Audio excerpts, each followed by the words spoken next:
ఈ రోజున రకరకాల రంగాలకు సంబంధించినటువంటి గొప్ప గొప్ప వ్యక్తులు వాళ్ళు గుర్తింపు వస్తుందా రాదా అని కాదు, అది వాళ్ళ ఇంట్రెస్ట్ కొద్ది. ఈ రోజున ఇక్కడ ఒక్కొక్కరు శిల్పకళాకారులు ఉన్నారు, అలాగే కొన్ని art forms of village rural సంబంధించిన వాళ్ళు ఉన్నారు, సమయ గారు ఇట్లాగా అలా రకరకాల కవులు ఉన్నారు. వీళ్ళందరూ కూడాను ఆ పని చేసుకుంటూ వెళ్ళిపోయి అదే మా జీవితం, అదే మా ధ్యేయం అంటూ అలా ముందుకు వెళ్ళిపోయే దీంట్లో ఈ రోజున ప్రభుత్వాలు గుర్తించి వాళ్ళకి పద్మశ్రీ అవార్డులు ఇవ్వటం అన్నది, పద్మ అవార్డుతో గౌరవించుకోవడం అన్నది ఈ సందర్భంగా నేను వాళ్ళ గుర్తించినటువంటి భారత కేంద్ర ప్రభుత్వానికి నేను మనస్ఫూర్తిగా నా అభినందనలు తెలియజేస్తాను, నా సంతోషాన్ని వ్యక్తపరుస్తాను.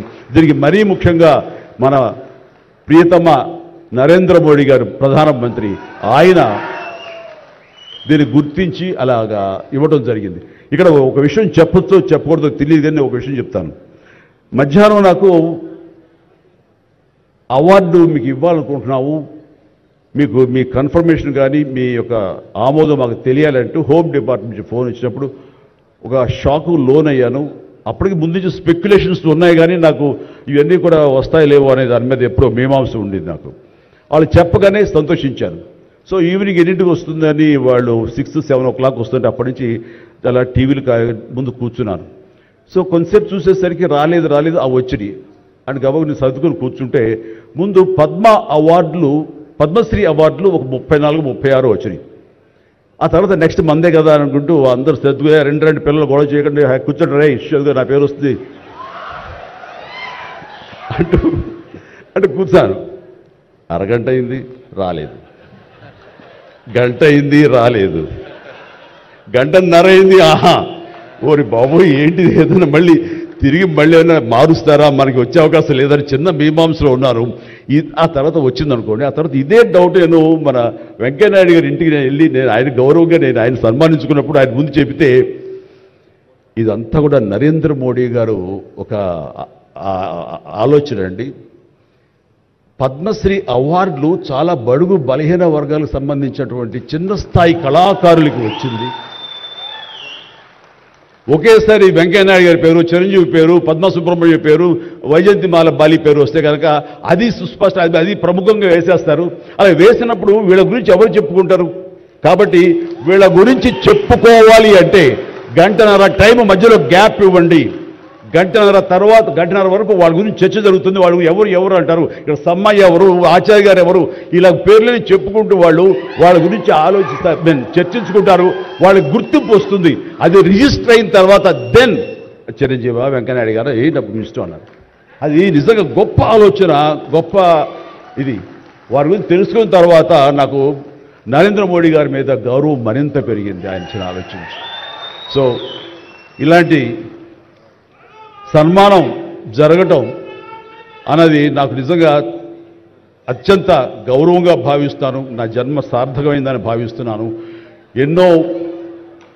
ఎన్నో కార్యక్రమాలు చేశాను. ఇది సినిమాల్లో రాణించినా కూడా సినిమాల్లో ఎంతో ప్రప్రథమ స్థానంలో ఎన్నో సంవత్సరాలు దశాబ్దాలుగా ఉండటమే కాకుండా ఆర్టిస్ట్కి సామాజిక బాధ్యత, సామాజికటువంటి సేవ చెయ్యాలి.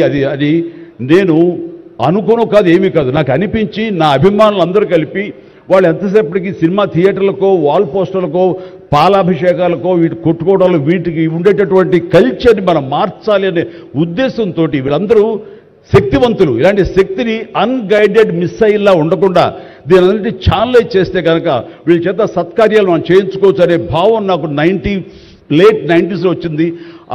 అందులో భాగంగా ఆ రోజున బ్లడ్ దొరకక ఎంతోమంది మరణిస్తున్నారని తెలిసిన తర్వాత ఇంతమంది ప్రజానీకం ఉండి కేవలం బ్లడ్ అనేది హాస్పిటల్లోనో లేకపోతే ఫార్మస్యూటికల్స్లోనో దొరకదు మనకి. అది ఇంకో మనిషికి ఇస్తేనే దొరుకుతుంది. అలాంటిది మనుషుల్లో ఇన్స్పైర్ చేయక వాళ్ళు స్పందింపచేసే విధంగా ఎవరు ముందుకు రాక జరుగుతుంది. కాబట్టి నేను ఎందుకు చేయకూడదు? నా అభిమానులు అనేవాళ్ళు ఎస్ ప్రాణం ఇస్తామంటారు. ప్రాణం వద్దు, రక్తం ఇవ్వండి అంటూ నేను 25 సంవత్సరాల క్రితం ఇక్కడ బ్లడ్ బ్యాంక్ పెట్టిన తర్వాత ఈ ఉత్సాహం ఏమైనా పొంగులాగా ఉండి తర్వాత చల్లబడిపోతుందా అని అనుకున్నాను. కానీ లేదు, ఒక మీ అందరి ప్రభావంతో ఎక్కడ మంచి కార్యక్రమం కానీ పుట్టినరోజు కానీ శుభకార్యం చేయాలన్న ప్రతి ఒక్కరు రక్తదానం కోసం ముందుకు వస్తున్నారు, రక్తదానం ఇస్తున్నారు అంటే కనుక దానికి ప్రప్రథమంగా నడుం బిగించింది నేను, నా అభిమానం చెప్పలో గర్వంగా ఉంది నాకు ఈ రోజుకి.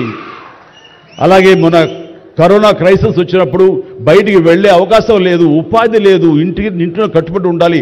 ఇలాంటి పరిస్థితుల్లో వాళ్ళందరికీ నిత్యావసర వస్తువులకు చాలా కష్టపడిపోతారు అనుకున్నప్పుడు నా ఇతర మిత్రుల సహాయ సహకారాలతోటి నేను పెద్ద ఎత్తున వాళ్ళకి 4 నెలల పాటు మన ఇళ్లలో తినే హై క్వాలిటీ గ్రాసరీస్ నేను వాళ్ళకి అందివ్వడం జరిగింది. అది వాళ్ళు బయటికి రాలేరు, పోలీసులు వాళ్ళు చాలా స్ట్రిక్ట్గా ఇంటికే పరిమితం చేస్తారు, ఏం తింటారు.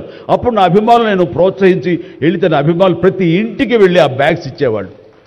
అది గొప్పగా నాకు ఎంతో సంతృప్తి ఇచ్చింది. అలాగే ఆక్సిజన్ దొరకని పరిస్థితుల్లో, ప్రభుత్వాలు కూడా చేయలేని పరిస్థితుల్లో, హాస్పిటల్స్ అన్ని కూడా చేతులు తీసిన పరిస్థితుల్లో నేను నా మిత్రుల సహకారంతో నేను స్వయంగా నా అభిమానులతో వారం రోజుల్లో 32 ప్లేసెస్లో ఈరోజు ఆక్సిజన్ అందివ్వడం జరిగింది. అలాగే కాన్సన్ట్రేటర్స్ ఇవ్వడం జరిగింది. ఇవన్నీ కూడా ఏంటంటే చెయ్యాలని తపనతోటి. బహుశా ఇవన్నీ కూడాను నాకు ఈ రోజున ఈ అర్హత రావడానికి, ఈ అవార్డు రావడానికి నాకు దోహదపడిందేమో అనుకుంటున్నాను. భగవంతుడా ఇంకా నాకు ఈ శక్తి సామర్థ్యాలు ఇవ్వు, ఈ ఆలోచన ఇవ్వు. నేను అవార్డుల కోసం ఎదురు చూడను, అవార్డులు రావాలని కోరుకోను, లేకపోతే చాలు. వాళ్ళ గుండెలు ఉండే ప్రేమ కంటే ఏ అవార్డు పెద్దది కాదు. కాబట్టి ఇలాగా మిగతా జీవితం సినిమాలు చేస్తూనే ఉంటా, డ్యాన్సులు ఆడుతూనే ఉంటా, ఫైట్లు చేస్తూనే ఉంటా, మిమ్మల్ని అలరిస్తూనే ఉంటా. ప్రాంతాల నుంచి మనుషులు కానివ్వండి, వ్యక్తులు, అభిమానులు, సినిమా పరిశ్రమ నుంచి కానివ్వండి, రకరకాల అసోసియేషన్స్ కానివ్వండి, అలా ఎంతోమంది రాజకీయ ప్రబుద్ధులు కానివ్వండి, అందరూ గత వారం రోజులుగా ఎడతెరిపి లేకుండా వాళ్ళు ప్రశంసలు కురిపిస్తున్నారంటే ఆ ఆనందం ద్విగుణీకృతమైంది. ఎంతో ఉద్వేగానికి ఎంతో ఇదిగా అయ్యింది.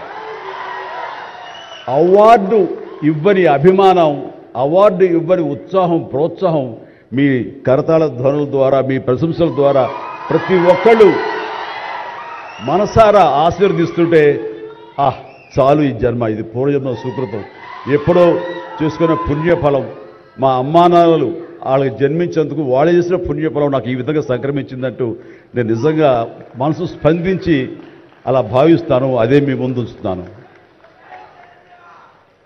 ఇక నాకు తెలిసి ప్రప్రథమంగా అవార్డులు అనౌన్స్ చేసిన వెంటనే ఒక ప్రభుత్వం స్పందించి వారికి ఈ రకంగా సన్మానం చెయ్యాలి అనే భావం రావటం అన్నది బహుశా ఎప్పుడు జరగలేదు.